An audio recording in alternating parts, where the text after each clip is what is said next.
Good morning everyone. स्वागत आप सभी का श्री समर्पण कैरियर इंस्टीट्यूट की ओर से संचालित की जाने वाली ऑनलाइन कक्षाओं में। हम बात कर रहे थे first unit chapter number 3। Unit है अपनी sexual reproduction in angiospermic plants. हम बात कर रहे थे आपसे प्रीवियस वीडियो में हमने फर्टिलाइजेशन की प्रक्रिया को कंप्लीट कर लिया था। आज हम बात करने जा रहे हैं भ्रूण के परिवर्धन की, development of embryo in dicot. आज के जो वीडियो में हमारा टॉपिक रहेगा वो है development of embryo in dicot, द्विबीजपत्री पादपों में भ्रूण का परिवर्धन। जैसा कि हम सभी को पता है कि जितनी भी वनस्पतियां या पेड़ पौधे हैं, इनको अपने जीवन काल में बहुत सारी संततियां उत्पन्न करनी होती है या बीज पैदा करने होते हैं। अगर हम किसी पौधे की बात करें, अगर कोई पौधा बीज नहीं बनाएगा तो उसकी प्रजाति कुल विनाश हो जाएगा, पृथ्वी से उसकी प्रजाति से समाप्त हो जाएगी। उसको अपने आप को जिंदा लाखों करोड़ों की संख्या के अंदर बीज पैदा करने होते हैं। अब उस बीज की फॉर्मेशन किस तरीके से होती है, हम उसी प्रक्रिया को समझ रहे हैं। वो बीज बनता कैसे है, बीज के अंदर अगर हम एम्ब्रियो या भ्रूण की बात करें तो भ्रूण का निर्माण होता कैसे है, और आगे चलकर यही जो भ्रूण है वही किसका निर्माण करता है, प्ररोह और मूलांकुर का निर्माण करता है, जो विकसित होकर एक नवोद्भिद के रूप में तैयार होते हुए एक पादप का निर्माण करता है। अब अगर हम निषेचन की बात करें तो निषेचन में जो हमारा प्रीवियस वीडियो था उसमें हमने बात करी थी किसकी, एम्ब्रियो सैक के अंदर डबल फर्टिलाइजेशन एवं ट्रिपल फ्यूजन की, मतलब दोहरा निषेचन एवं त्रिक सैलयन। ये हमने अपने पिछले वीडियो में पढ़ा था। हमने एम्ब्रियो सैक में ये बातें कर ली थी कि किस तरीके से परागकण जो नरयुग्मक के वाहक होते हैं वो नरयुग्मकों को एम्ब्रियो सैक के अंदर पहुंचा देते हैं परागनलिका की सहायता से, और एम्ब्रियो सैक के अंदर जो एग सेल है उसके साथ एक नरयुग्मक का सैलन होता है जो आगे चलकर भ्रूण बनाती है, ओशोरी जायगोट बनाती है। इसी जायगोट से आगे चलकर क्या बनता है, भ्रूण। और एक हमने बात की थी कि भाई जो एक नरयुग्मक है उसका सैलन हो जाता है द्वितीयक केंद्रक से, जिसकी वजह से त्रिगुणित एंडोस्पर्म या भ्रूणपोष का निर्माण होता है। तो अपने प्रीवियस वीडियो में हमने भ्रूणपोष के निर्माण की प्रक्रिया भी कंप्लीट कर ली थी, भ्रूणपोष के प्रकार भी हमने कंप्लीट कर लिए थे। तो आज अपने पास जो शेष बचा था वो था कि एम्ब्रियो सैक में हमने जो छोड़ा था ना जायगोट, जिसका हमने जायगोट बना लिया था नरयुग्मक और मादा युग्मक के सैलयन से, यानी एग सेल और नरयुग्मक के केंद्र के सैलयन से, दोनों केंद्रकों के मिलने से जो द्विगुणित संरचना बनी थी जिसको हमने क्या कहा था, जायगोट या युग्मनज कहा था। तो उसी एम्ब्रियो सैक के अंदर, चूंकि एम्ब्रियो सैक किस में है, ओव्यूल में, ओव्यूल किस में है, ओवेरी में, और ओवेरी क्या है, पुष्प का फीमेल पार्ट, रिप्रोडक्टिव ऑर्गन का पार्ट है, उसी के अंदर ये सारी प्रक्रिया संपन्न हो रही है। अब हम बात करते हैं जो द्विगुणित जायगोट हमारे पास था, हमें development of embryo in dicot, जैसे हमसे पता चल रहा है कि द्विबीजपत्री पादपों के अंदर भ्रूण का परिवर्धन, भ्रूण के परिवर्धन को समझने के लिए हम उसी एम्ब्रियो सैक के अंदर जो द्विगुणित जायगोट या युग्मनज बना था वहीं से हम भ्रूण के परिवर्धन की प्रक्रिया को समझना शुरू करते हैं। तो देखो भाई, जो भ्रूण का परिवर्धन का अध्ययन है, भ्रूण परिवर्धन का अध्ययन क्रूसिफेरी कुल के द्विबीजपत्री पादप, क्रूसिफेरी जो पौधों का कुल है उसका डाइकोट प्लांट है कैप्सेला। कैप्सेला जिसके हमने सबसे पहले कई बार बातें कर ली, हमने एक आवर्तबीजी, एक आदर्श आवर्तबीजी प्लांट्स के रूप में अब से पहले कैप्सेला का अध्ययन किया है, और कैप्सेला को उदाहरण मानकर ही हमने बहुत सारी चीज़ों को समझा है। तो द्विबीजपत्री पादप कैप्सेला बर्सा पेस्टोरिस, द्विबीजपत्री प्लांट कैप्सेला बर्सा पेस्टोरिस के अंदर एक वैज्ञानिक थे जिनका क्या नाम था, हेनस्टीन ने 1840 के अंदर कैप्सेला बर्सा पेस्टोरिस के अंदर भ्रूण के परिवर्धन का सबसे पहले अध्ययन किया था। और इसी कारण से हम जो एम्ब्रियो का डेवलपमेंट पढ़ रहे हैं उस डेवलपमेंट या उस परिवर्धन को क्रूसिफर टाइप का या ओनाग्रेड टाइप का परिवर्धन कहा जाता है। मैं जो परिवर्तन आपको यहाँ पढ़ाने जा रहा हूँ उसे क्रूसिफर या ओनाग्रेड टाइप कहा जाता है। क्यों? क्योंकि भ्रूण परिवर्धन की ये प्रक्रिया द्विबीजपत्री पादपों में सबसे पहले हेनस्टीन ने कैप्सेला के अंदर खोजी थी। तो हम जो परिवर्तन पढ़ रहे हैं भ्रूण का, वो कैप्सेला के अंदर होने वाले भ्रूण परिवर्तन को ही पढ़ रहे हैं या उसी का हम अध्ययन कर रहे हैं, इसलिए इसको एनाग्रेड टाइप या क्रूसिफर टाइप भी इसको अपन बात कर रहे हैं, क्योंकि क्रूसिफेरी कुल का है और कैप्सेला के अंदर ये परिवर्तन हो रहा है। तो जैसा कि अभी अपन ने पहले बात करी कि अपन बात करते हैं एम्ब्रियो सैक के अंदर जो द्विगुणित जायगोट हमारे पास बन गया था, यहाँ से शुरू करते हैं। देखो भाई, ये द्विगुणित जायगोट है, ठीक है, ये एम्ब्रियो सैक के अंदर नरयुग्मक मादा युग्मक के सैलयन से बनने वाली संरचना है। अब ये जो द्विगुणित जायगोट है, अब यही जायगोट आगे चलकर किसका परिवर्धन करेगा, भ्रूण का परिवर्धन करेगा। ये धीरे धीरे विभाजित होता हुआ आगे चलकर किसका निर्माण कर लेगा, भ्रूण का निर्माण कर लेगा, ठीक है। तो इसमें क्या होगा, जैसे मैंने यहाँ इसको दर्शा रखा है कि इस द्विगुणित जायगोट में सर्वप्रथम तो क्या होता है, अनुप्रस्थ विभाजन होता है। जैसे हमने किसी भी सेल के डिवाइडेशन की प्रक्रिया को अनुदैर्घ्य और अनुप्रस्थ दो रूपों में पढ़ रखा है। तो जैसे मान लो ये कोई सेल है और उसके अंदर यूं विभाजन हो रहा है, सेल में यूं विभाजन होने से वो विभाजित होकर दो कोशिकाएं बना रही है, तो उसको तो कहते हैं अनुप्रस्थ विभाजन। और अगर सेल में यूं खड़ा विभाजन हो रहा है तो उसे क्या कहा जाता है, अनुदैर्घ्य विभाजन। ये ध्यान रखना, आगे हम अनुदैर्घ्य और अनुप्रस्थ दोनों की बात करेंगे। तो हम बात कर रहे हैं कि जो जाइगोट है उसके अंदर अनुप्रस्थ विभाजन होता है, यूं खड़ा विभाजन होता है, यूं खड़ा भी ऐसे आडा जिसको अपन तिरछा विभाजन इसके अंदर होता है, जिसकी वजह से इससे द्विगुणित जाइगोट में कितनी कोशिकाओं का निर्माण हो जाता है, दो कोशिकाएं बन जाती हैं। इससे कितनी अनुप्रस्थ विभाजन होने से या द्विगुणित जाइगोट में अनुप्रस्थ विभाजन होने से कितनी कोशिकाएं बनती हैं, दो कोशिकाएं बनती हैं। चूंकि ये एम्ब्रियो सैक के अंदर होने वाली प्रोसेस है, जैसा कि हमें पता है कि एम्ब्रियो सैक का एक पार्ट सेलेजा की तरफ होता है, एक पार्ट किसकी तरफ, बीजाणु द्वार की तरफ। तो एग्जैक्ट इनमें से भी एक कोशिका सेलेजा वाले बीजाणु द्वार वाले सिरे की तरफ एक कोशिका और एक कोशिका बीजाणु द्वार वाले विपरीत सिरे की ओर बनती है। तो ये जो दो कोशिकाएं अनुप्रस्थ विभाजन से हमारे पास बन गई, इसमें ये जो कोशिका आपको दिखाई दे रही है, इस कोशिका को कहा जाता है अग्रस्थ सेल या एपिकल सेल भी हम इसको बोल सकते हैं। अग्रस्थ सेल या एपिकल सेल कहा जाता है। मैंने यहाँ एक नाम और लिख रखा है, एम्ब्रियोनल। इसे भ्रूणीय कोशिका भी कहा जाता है, क्योंकि यही सेल आगे चलकर किसका निर्माण करेगी, भ्रूण का निर्माण करेगी। Is that clear? अग्रस्थ या एपिकल सेल को एम्ब्रियोनल सेल भी मैं बोल रहा हूँ, क्योंकि आगे चलकर ये क्या बनाएगी, भ्रूण बनाएगी। दूसरी जो कोशिका है जो बीजाणु द्वार के विपरीत सिरे पर बन रही है, उस कोशिका को आधारीय सेल या बेसल सेल या निलंबक भी कहा जाता है। आधारीय या बेसल सेल को निलंबक मैं क्यों कह रहा हूँ, क्योंकि आगे चलकर यह सस्पेंसर या निलंबक का निर्माण करेगी। ये जो बेसल सेल है यही आगे चलकर निलंबक बनाएगी। हम आगे बात करेंगे निलंबक क्या है। अब ये संरचना हमारे पास इसमें अनुप्रस्थ विभाजन होने से बन गई। Is that clear? यहाँ तक क्लियर है कि ये हमारे पास संरचना इसके विभाजन से बन गई। इसका प्रारूप मैंने पहले से इसलिए तैयार किया है कि ताकि अपन इसको ठीक तरीके से समझ सके और मैं भी इसको सही तरीके से आपको एक्सप्लेन कर सकूँ। अच्छा, अब यहाँ पर क्या हुआ, इधर देखो, इसके जो अग्रस्थ सेल है इसके अंदर तो होगा अनुप्रस्थ विभाजन। अग्रस्थ सेल के अंदर अग्रस्थ सेल है, इसके अंदर होगा अनुदैर्घ्य विभाजन। अब ये अनुदैर्घ्य विभाजन की अपन बात करें तो यूं खड़ा विभाजन होगा, तो इसके अंदर यूं अनुदैर्घ्य विभाजन होगा। और नीचे वाले जो आधारीय या बेसल सेल है इसके अंदर फिर से अनुप्रस्थ विभाजन होगा। दोनों में साथ साथ विभाजन होगा, लेकिन अग्रस्थ सेल के अंदर अनुदैर्घ्य विभाजन होगा और आधारीय या बेसल सेल में अनुप्रस्थ विभाजन होगा। मैंने इसको यहाँ नोट भी किया है। अग्रस्थ सेल में अनुप्रस्थ विभाजन होता है और आधारीय बेसल सेल के अंदर अग्रस्थ सेल में अनुदैर्घ्य विभाजन होता है और आधारीय सेल या बेसल सेल में अनुप्रस्थ विभाजन होता है। अपन इसको ऐसे कैसे चार्ट के रूप में समझ के और इसकी थ्योरी को लिख सकते हैं।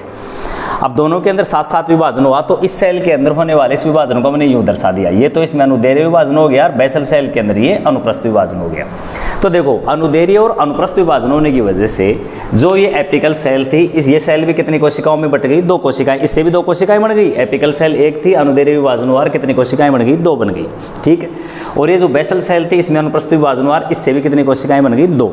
तो यहाँ हमारे को इस डायग्राम में दो भ्रूणीय सेल और दो आधारीय सेल अब देखने को मिलेंगे। दो भ्रूणीय सेल अपने को यहाँ नजर आएंगी और दो आधारीय सेल अपने को यहाँ नजर आएंगे। Is that clear? अच्छा, अब इसके बाद क्या होगा, इसके बाद ये जो भ्रूणीय सेल है, ये जो ऊपर वाली दो भ्रूणीय सेल हैं इनमें भी अनुप्रस्थ विभाजन होगा और जो नीचे वाली आधारीय सेल हैं इनके अंदर भी क्या होगा, अनुप्रस्थ विभाजन। अब इनमें भी अनुप्रस्थ विभाजन होना शुरू हो जाएगा नीचे वाली आधारीय सेलों में, और ये जो भ्रूणीय सेल हैं इनमें भी अनुप्रस्थ विभाजन होगा। तो देखो, जब भ्रूणीय सेल के अंदर ये अनुप्रस्थ विभाजन होगा तो ये जो दो सेल थी इनमें ये अनुप्रस्थ विभाजन होने से अब कितनी बन जाएंगी, ये चार बन जाएंगी। तो ये जो आपको स्ट्रक्चर यहाँ नजर आ रहा है चार कोशिकाओं के समूह का, ये जो दो भ्रूणीय कोशिकाएं थी इन्हीं में अर्थ, देखो यहाँ इसको यूं, अगर ये यूं ऐसे मैं इसको काट देता हूँ ऐसे, ठीक है, तो ऐसे काटने से इसमें 1 2 3 और 4, ये 4 सेल बन गई। तो इस तरीके से ये 4 भ्रूणीय सेलों का निर्माण हो जाता है। दोबारा फिर रिपीट कर रहा हूँ, ऊपर वाली जो दो भ्रूणीय सेल थी जो एपिकल सेल से बन रही हैं, इन भ्रूणीय सेलों के अंदर अनुप्रस्थ विभाजन होने से 4 भ्रूणीय सेलों का निर्माण हो जाता है। और जो नीचे वाली आधारीय या बेसल सेल थी दोनों, इनमें भी अनुप्रस्थ विभाजन होता है और बार बार इनमें अनुप्रस्थ विभाजन होने से 6 से 8, 6 से और 10 कोशिकाओं का एक समूह बन जाता है। 6 से 10 कोशिकाओं का क्या बन जाता है, एक समूह बन जाता है। इसी 6 से 10 कोशिकाओं के बनने वाले समूह को क्या कहा जाता है, निलंबक कहा जाता है। क्या कहा जाता है, निलंबक। हाँ जीतू जी नमस्कार। नमस्कार जीतू जी नमस्कार। अपने इन दोनों को साथ एक साथ लेने के बजाय पहले यहाँ से ऊपर वाली को समझ लेते हैं। दो भ्रूणीय सेल थी, इनमें अनुप्रस्थ विभाजन होगा, 4 भ्रूणीय सेलों का निर्माण हो गया। ठीक है, नीचे वाले दो आधारीय सेल थे, इनमें अनुप्रस्थ विभाजन होने से 6 से 10 कोशिकाओं के समूह की एक तंतु जैसी संरचना का निर्माण हो गया। ये दिखाई दे रही है आपको, ये यहाँ से लेके और यहाँ तक ये कोशिकाओं का जो समूह दिख रहा है, इस 6 से 10 कोशिकाओं के समूह को कहा जाता है निलंबक या सस्पेंसर। ये जो आधारीय सेल है, इन्हीं में अनुप्रस्थ विभाजन होने से कोशिकाओं का ये समूह हमारे पास बन गया। ठीक, इसे क्या कहा जाता है? निलंबक सेल या सॉरी इसे क्या कहा जाता है? इसे कहा जाता है निलंबक कहा जाता है। क्या कहा जाता है इसे? निलंबक। Is that clear? और अपन इन कोशिकाओं को निलंबक कोशिका, तभी तो मैंने कहा था ये निलंबक कोशिका है जो आगे चलकर किसका निर्माण करेगी? निलंबक का निर्माण करेगी। तो देखो इस डायग्राम में 4 भ्रूणीय सेल बनती हैं। अच्छा, 4 भ्रूणीय सेल वाली इस संरचना को क्या कहा जाता है? क्वाड्रेंट स्टेज कहा जाता है। चतुष्क बोल सकते हैं अपन इसको, क्या बोल सकते हैं? चतुष्क। और ये जो नीचे वाली निलंबक सेल थी, उसमें बार बार विभाजन होने से 6 से 10 सेल्स की तंतु रूपी संरचना बनती है, जिसे क्या कहा जाता है? निलंबक। अब ये जो निलंबक हमारे पास बन गया, उसका क्या काम है? इस निलंबक का क्या काम है? देखो, ये जो निलंबक है, ये इस भ्रूण को भ्रूणपोष में अंदर तक धकेले रखता है। निलंबक का काम क्या है? भ्रूण को भ्रूणपोष में अंदर तक धकेलता है, ताकि भ्रूण को भ्रूणपोष से क्या प्राप्त हो सके? पोषण। इसको मैंने यहाँ दर्शा दिया है। यह विकासशील भ्रूण को भ्रूणपोष से पोषण उपलब्ध करवाने में सहायक है। कौन? ये कोशिकाओं का जो समूह है ना, जिसको अपन तंतु रूपी समूह है या निलंबक बोल रहे हैं, ये इस भ्रूण को भ्रूणपोष में अंदर तक धकेले रखता है, ताकि वृद्धि करते हुए भ्रूण को भ्रूणपोष से क्या प्राप्त हो सके? पोषण प्राप्त हो सके। अच्छा देखो, इसके अंदर, इस कोशिका के अंदर यूं विभाजन हुआ। यूं विभाजन होने से 2 भ्रूणीय सेल बन गई। फिर दोनों भ्रूणीय सेलों में यूं अनुप्रस्थ विभाजन हुआ, उससे कितनी सेल बन गई? 4 भ्रूणीय सेल बन गई। अब इन चारों भ्रूणीय सेल के अंदर फिर एक बार परिणत विभाजन हुआ। परिणत विभाजन का मतलब परिधि से सेंटर की ओर एक बार यूं, परिधि से परिधि की ओर यूं विभाजन हुआ। ठीक है, जैसे हमारे पास 4 कोशिकाओं का ये समूह है। जैसे मान लो, मैं यहाँ एक्सप्लेन कर देता हूँ। एक बार हमारे पास इस तरीके से विभाजन, आलू ले लो, एक आलू का एग्जाम्पल लेके अपन इसको समझ सकते हैं। आलू ले लो, आलू को हाथ में लेकर यूं चीरो। ठीक है, आलू को हाथ में लेके यूं काट दिया, तो कितने भाग बन गए? 2 भाग बन गए। फिर उसके बीच में से यूं चीरो, कितने भाग बन गए? 4 भाग बन गए। फिर चारों भागों को ऐसे पकड़ रखो, और एक बार बीच में से चारों भागों को ऐसे पकड़ रखा है ना, अब उसको यूं चीर दो, तो इस तरह 8 भाग हो जाएंगे। इसको नहीं हो जाएंगे? तो इसी तरह के अब जो परिणत विभाजन होगा, चारों भ्रूणीय सेल वाली जो स्टेज है, ये क्या नाम है? Quadrant stage. इसके अंदर अब इस तरीके से विभाजन होगा। तो जब इस तरीके से विभाजन होगा, तो 4 सेलों का 2 समूह बन जाएंगे, 2 सोपानों की व्यवस्था बन जाएगी। क्योंकि इसको, ये 4 सेल तो अपने को जो शो हो रही हैं, तो 4 सेल इसके उस साइड में भी तो बन रही हैं, लेकिन इसको अपन इस तरह डायग्राम में नहीं देख पा रहे, इसलिए मैंने इसको यहाँ पर इस तरीके से 2 सोपानों में व्यवस्थित करके इसको एक्सप्लेन कर दिया है। ध्यान रहे, अपन इसको इस तरीके से काउंट नहीं करनी है अपने को, ये तो सिर्फ अपने को एक्सप्लेन करने के लिए डायग्राम में कि भाई हाँ, इस तरीके से 8 सेल्स का क्या बन जाता है? एक ऑक्टेंट बन जाता है भ्रूणीय सेलों का। तो देखो, इसके अंदर जो इन चारों सेल्स के अंदर विभाजन होने से 8 कोशिकाओं का एक समूह बनता है। इसे क्या कहा जाता है? ऑक्टेंट कहा जाता है। और ये जो 8 कोशिकाओं का भ्रूणीय समूह है, इसके मतलब जो 4 कोशिकाएं 1 सोपान में, 4 कोशिकाएं 1 सोपान में, मतलब 2 सोपानों में 8 कोशिकाएं क्या हो जाती है? व्यवस्थित हो जाती है। अब इधर देखो, ये जो 1 सोपान की 4 कोशिकाएं हैं, ये ऊपर वाली 4 सेल्स, ये ऊपर वाली 4 सेल्स एपीबेसल सेल कहलाती है। ऊपर वाली 4 सेलों को क्या कहा जाता है? एपीबेसल सेल कहा जाता है। थोड़ा सा फोकस करें, भ्रूण के अंदर जब ऑक्टेंट स्टेज आती है, तो उसके ऊपर वाली जो 4 सेल्स हैं, उन्हें एपीबेसल सेल कहते हैं। यही एपीबेसल सेल आगे चलकर क्या बनाएंगी? बीजपत्र, एपिकोटाइल और प्रांकुर बनाएंगी। क्या बनाएंगी? बीजपत्र और प्रांकुर का क्या करेंगी? ये निर्माण करेंगी, ऊपर वाली जो 4 सेल्स हैं। और जो नीचे वाले दूसरे सोपान में व्यवस्थित 4 सेल हैं, इन्हें सेल को क्या कहा जाता है? Hypobasal cell. देखो, ऊपर वाली सेलों को कहा जाता है एपीबेसल सेल, और दूसरे सोपान की 4 नीचे वाली सेलों को क्या कहा जाता है? Hypobasal cell. एक एक चीज पे नजर मारते चलो। ये जो हाइपोबेसल सेल है, ये किसका निर्माण करेंगी? अधोबीजपत्र यानी हाइपोकोटाइल और मूलांकुर का निर्माण करेंगे। ये 4 सेल एपीबेसल सेल तो क्या बनाती हैं? बीजपत्र और प्रांकुर। और हाइपोबेसल सेल क्या बनाती हैं? हाइपोकोटाइल और मूलांकुर। Is that clear? तो ये तो हो गई भ्रूणीय सेल के बारे में। अब अगर हम निलंबक सेल की बात करें, अगर हम किसकी बात करें? निलंबक सेल की बात करें, तो निलंबक सेल के अंदर देखो, ये 6 से 10 कोशिकाओं का जो समूह है, तो ये जो कोशिका है जो भ्रूण के सबसे नज़दीक है, निलंबक की जो सेल, जिसको मैंने देखो ग्रीन मार्क से मार्क किया है, निलंबक की जो सेल भ्रूण के सबसे नज़दीक होती है, उसे कहा जाता है हाइपोफाइसिस सेल। क्या कहा जाता है उसे? हाइपोफाइसिस सेल कहा जाता है। और यही सेल आगे चलकर किसका निर्माण करेगी? जब मूलांकुर विकसित होगा, तो सीधी सी बात है, मूलांकुर के अंदर एक पतली सी धागे जैसी संरचना वाला मूल निकलेगा, तो उसका जो रूट का जो टॉप है, रूट कैप जिसे हम कह रहे हैं, मूल गोप जिसको हम बोलते हैं, ये हाइपोफाइसिस सेल ही आगे चलकर किसका निर्माण करती है? मूलांकुर के मूल गोप का निर्माण करती है। अच्छा, इस तंतु या निलंबक के अंदर जो सबसे लास्ट में अपने को जो कोशिकाएं दिखाई दे रही है, ये देखो, इसको मैंने दूसरे मार्क से मार्क किया है, ये कोशिका थोड़ी सी फूल कर मोटी हो जाती है। तो निलंबक की सबसे शीर्ष भाग वाली कोशिका फूल कर जो मोटी हो जाती है उसे होस्टेरियल सेल कहा जाता है। क्या कहा जाता है? होस्टेरियल सेल, या इसे चूसक सेल भी बोलते हैं। क्या बोलते हैं इसे? होस्टेरियल सेल या चूसक सेल। इसका क्या काम क्या है? ये भ्रूण कोश से न्यूट्रिएंट्स यानी पोषण को चूस कर किसको उपलब्ध करवाती है? भ्रूण को उपलब्ध करवाती है। और ये जो संरचना में दिखाई दे रही है वो कौन सी स्टेज है? Octant stage. यहाँ देखो ये क्वाड्रेंट स्टेज है। क्वाड्रेंट की चारों सेल अनुप्रस्थ विभाजन से विभाजित होकर 8 सेलों का निर्माण करेंगी। 8 सेल वाली भ्रूण अवस्था को क्या कहा जाता है? ऑक्टेंट स्टेज कहा जाता है। अब क्या होगा? ये जो भ्रूण की 8 सेल्स है इनके अंदर फिर से ऑक्टेंट की जितनी भी 8 सेल हैं उन सब के अंदर फिर से क्या होगा? विभाजन। और ऑक्टेंट की इन 8 सेलों के अंदर क्या हो जाएगा? 16 कोशिकाओं का बिंब के आकार का एक गोलाकार भ्रूण बन जाएगा। ये जो आपको 16 कोशिकाओं संरचना वाली जो 16 कोशिकीय संरचना जो नजर आ रही है ये इन 8 कोशिकाओं के विभाजन से बनने वाली संरचना है। गोलाकार भ्रूण जैसी संरचना का निर्माण हो जाता है। ये निलंबक है जिसके बारे में भी हमने यहाँ पर बात कर ली। ये निलंबक की हाइपोफाइसिस सेल और ये होस्टेरियल या चूसक सेल, और ये 16 कोशिकीय अवस्था वाली स्टेज हमारे को यहाँ भ्रूण की देखने को मिलेगी, गोलाकार अवस्था। अब इसमें देखो खास चीज़ क्या है?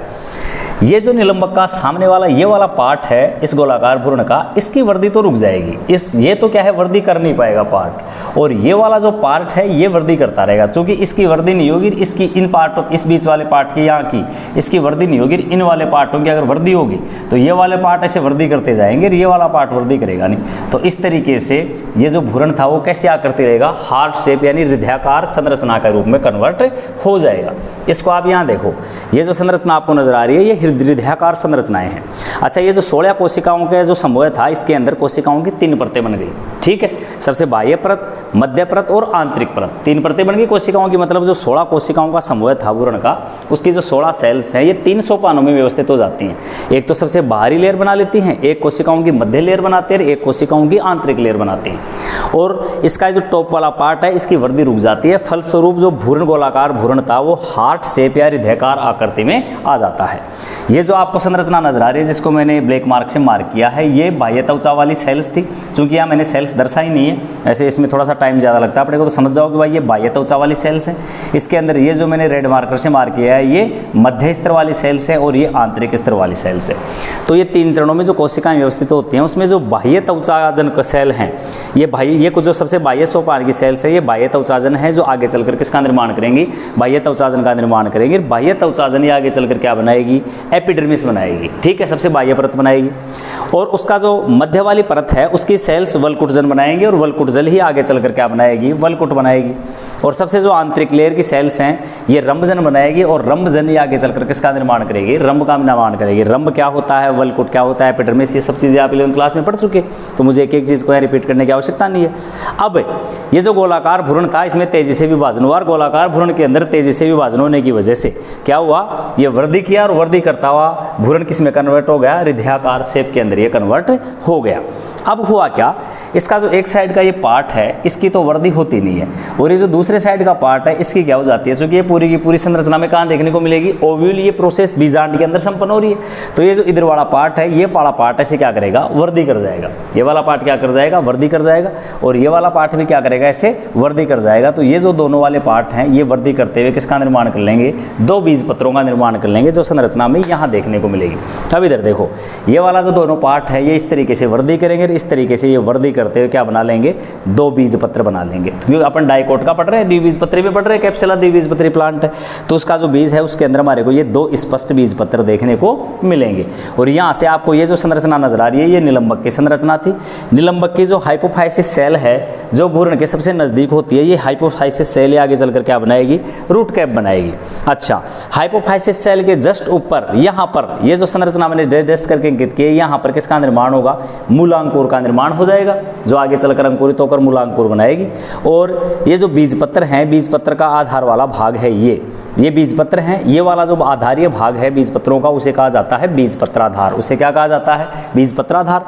तो बीज पत्र का जो आधार भाग है वहाँ पर ये जो मैंने संरचना अंकित की है इसे कहा जाता है प्रांकुर। ये आगे चलकर किसमें विकसित होगा? प्रांकुर में। जब बीज का अंकुरण होगा तो मूलांकुर से ऐसे जड़ के लिए मूलांकुर बनेगा और प्रांकुर वाली संरचना से ऐसे प्ररोह के लिए प्रांकुर विकसित होगा। ठीक है। तो इस तरह से अंदर कितने बीज पत्र बन जाएंगे, 2 इसमें बीज पत्र बन जाएंगे। ये इसके चारों तरफ मैंने जो स्ट्रक्चर बनाया ये ओव्यूल का स्ट्रक्चर है। ओव्यूल के स्ट्रक्चर के अंदर ये जो आप आवरण देख रहे हो ये इंटेगुमेंटम का आवरण है और इसके ऊपर आपको ये जो लेयर दिखाई दे रही है ये न्यू सेल्स की लेयर है।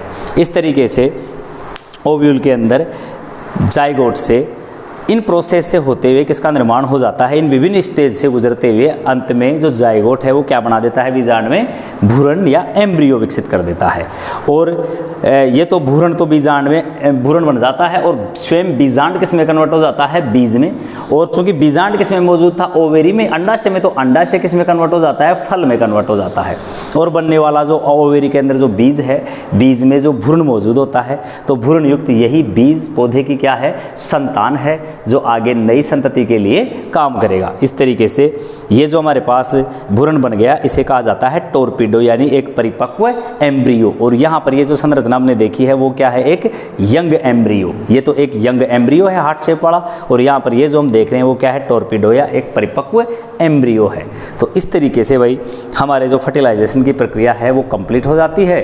और फर्टिलाइजेशन की प्रक्रिया के बाद जो भ्रूण का या एम्ब्रियो का डेवलपमेंट है वो भी हमारा कंप्लीट हो जाता है। इसी के साथ अपना जो आज का वीडियो है इसको अपन यही विराम देते हैं।